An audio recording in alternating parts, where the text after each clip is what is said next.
Hey, I'm Tashaka Armstrong, and thank you for joining us once again for another tech. For the rest of us, what a difference a generation makes. This, my friends, is the Nexus 6P. This is arguably Google's best Nexus, their best reference phone to date.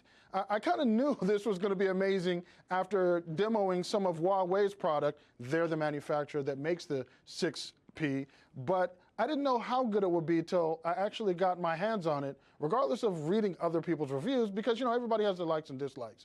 I'm quite impressed. I'm going to show you why. Huawei is the company that Google reached out to this time to manufacture their premium Nexus phone, which is why this is called the Nexus 6P, the P for premium. This truly is quite a leap for Google and their Nexus devices, as far as I'm concerned, at least. I've used their previous Nexus devices, and although I liked them, I didn't love them. I love this phone. This is a very good phone. Admittedly, my favorite phone is the Note line of phones, Samsung's Notes, and this phone, using this for the past 30 days, has actually made me question which phone I'll be purchasing and making my daily driver next. So let's get into all the goodness, all the stuff you have in Google's Nexus 6P. First off, you get 3 gigabytes worth of RAM, which means that you're going to have a speedy phone. Everything's going to move real speedy for you, be nice and smooth. And when you're moving through everything, of course, what's going to be important is the display. You get a 5.7-inch 1440p Samsung AMOLED display. Gorilla Glass 4 is protecting it. This display is brilliant, it's bright, the color reproduction is great, it's right on point. And when you're getting into multimedia, watching any movies, you definitely will not be disappointed by what you see, again, when you're looking at this AMOLED display.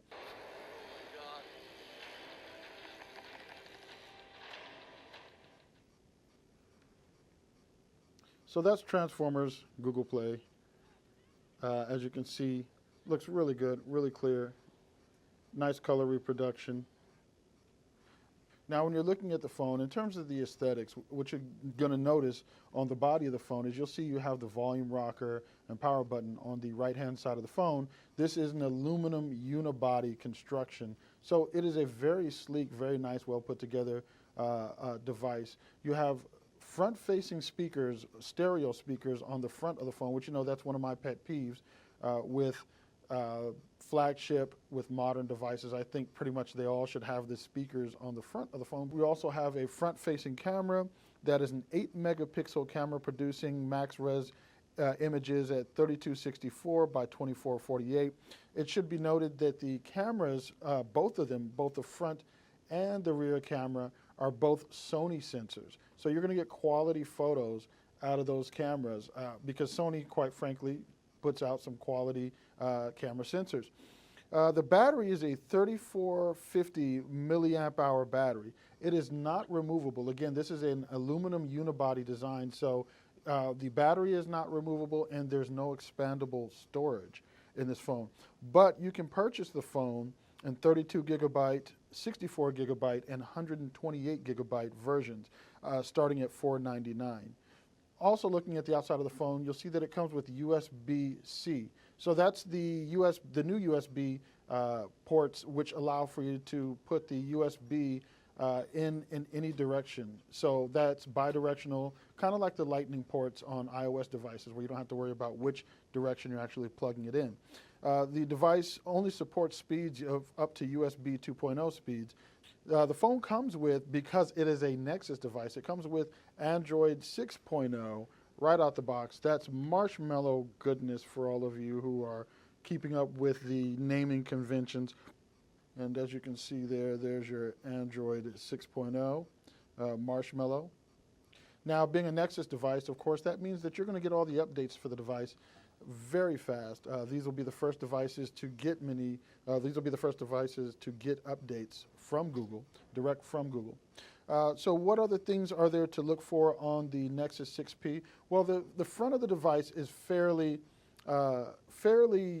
bland because it is, after all, a large glass panel. with the exception of the two speakers and the hole for the camera. But on the rear is where the device kind of stands out in that it has the large black frame around the top that you've seen previously on Huawei devices. And it has the fingerprint scanner, which is among the best I've used so far. This fingerprint scanner on the Nexus 6P is fast, and from the screen actually being off, with some devices you have to hit the power button or turn the screen off, then activate the fingerprint sensor to unlock the phone. With the Nexus 6P, with the screen off, you literally just tap on the button and it comes to life. So this is like I said, I can't say enough that I believe this is the strongest implementation, among the strongest implementations of fingerprint scanner technology on a mobile device. I'd just like to see more apps on the Android ecosystem tied into the fingerprint scanner so that we were able to unlock apps and services without needing to put in a PIN or some other such traditional method of interfacing. In the Nexus 6, you're going to find that the battery life, it'll last you about a day, day and a half, but in this case, again, when I say day, I really mean not an 8-hour day, but from the time I wake up to the time I get home. With heavy use, I've been able to get through a full day. So 12 hours easily for me with battery life. Now we know that that is somewhat subjective because how you use your phone may be different than how I use my phone. But I'm a fairly heavy user, fairly heavy amount of notifications, streaming, and I'm getting, like I said, about 12 hours out of the battery and just coming down to about 25% at the end of that time. The good thing is this phone features rapid charging through that USB-C port. So you'll plug this phone up and you'll notice that within 20-30 minutes, you are at pretty much a full charge, which is phenomenal for a phone. The other things that contribute to this is Google's Marshmallow, Android 6.0. It features something called Doze, which is very aggressive and very smart about how it deals with apps running in the background, resources running, eating up battery life. So really good about that, and it really goes a long way toward making sure you get the best battery life because AMOLED screens, this AMOLED panel on this phone, they are power hungry. So they're not the most efficient panels, certainly when you compare it to LCDs. So definitely helps that Doze is helping you to get the best battery life out of your phone. One of the other items I really like about the phone is ambient display. So when you tilt the phone up, you'll notice the time comes up and you see your notifications. This is very handy for at-a-glance notifications. The only downside to it, of course, is that you have to pick your phone up off the table and tilt it up. Now, that's not a difficult thing, but when you figure that there are other devices which allow you to use gestures to kind of wake up the display and see those notifications at a glance, it's something, of course, that you may then want to look at and want to consider having on other phones, and something you may hope that the manufacturer of your phone brand of choice brings to their phone at some point in the near future. My only issues with the Nexus 6 actually don't stem from anything hardware related.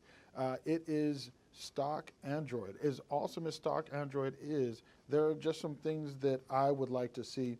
For instance, a month view in the calendar widget. That's always been one of my issues with stock Android is that they're lacking in some of the things that you'll find skinned on some other OEMs, on some other manufacturers' devices, which is why some have been my favorite over Nexus, quite frankly, because out of the box, I get a lot more of the things I'm looking for in terms of what gets added to the device when skinned by some of the manufacturers.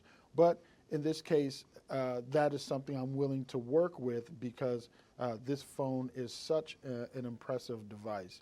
The other drawback with the Nexus 6P, again, is not related to actually the Nexus 6P or the hardware, but that is that it does not currently operate on a band that supports VoLTE or voice over LTE. So they're, according to T-Mobile, they're working on that, and they're working with Google's developers to get that functionality added to the phone. But Wi-Fi calling, that's something you can enable on the phone. It is not enabled by default. So if you want to turn on Wi-Fi calling, if you're on T-Mobile, you just go on ahead and go into the settings menu, and then you're going to go into more, and you'll see here I have Wi-Fi calling turned on already, so you'll just go ahead and go on into that menu and you can turn it on. Again, this isn't on by default, so you're going to have to go into the menu settings and actually turn it on.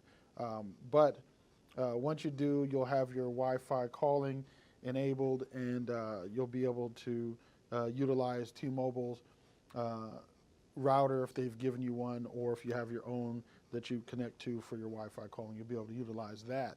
The other thing that makes this cool is not necessarily a function of what Huawei's done, but a function of Android 6.0, Android Marshmallow, and that is Google Now on tap. So if you're looking at, let's say, a hotel, or you're looking at something else and you want to get more information about anything in the surrounding area, you just hold down the home button and it's going to look at what you have on the screen and give you more information about it. So you can see just by doing that, I've pulled up the ability to navigate to the place, go to its website, look at the menu. What do they have there to eat? You can look at other things in the area. Apparently the Redondo Beach Performing Arts Center is close to the Manhattan Beach Marriott. So it just provides you other contextual information for whatever app you're in, whatever screen you're in. So you get some very cool extra functionality out of Google Now on tap. So that is Huawei's Nexus 6P. Arguably one of the best Android phones on the market right now. And I have to say, in the premium market segment, this, in my opinion, is the best unlocked, off-contract Android phone you can buy. So if you don't want to spend the $600 or $700 on some of the other premium phones off contract, you can jump into the Nexus 6P for $499 starting. And like I said, that is a premium rate, that is a premium price for an unlocked phone. But in this case, you really do get what you pay for. It's definitely worth checking out, and it's definitely worth something you might want to put atop your short list if you're looking to get a Christmas gift for somebody and don't want to be locked into a 2-year contract, or don't want to be locked in any payments at all. If this video has helped you, if you've learned from it, if it's helped you make a decision on what your next phone purchase is going to be, please like, share, subscribe. If you have any questions that weren't answered in the video, leave them in the comments below, and we'll be sure to get right to them. Thank you for watching. This is Tashaka Armstrong, FoxLA.com.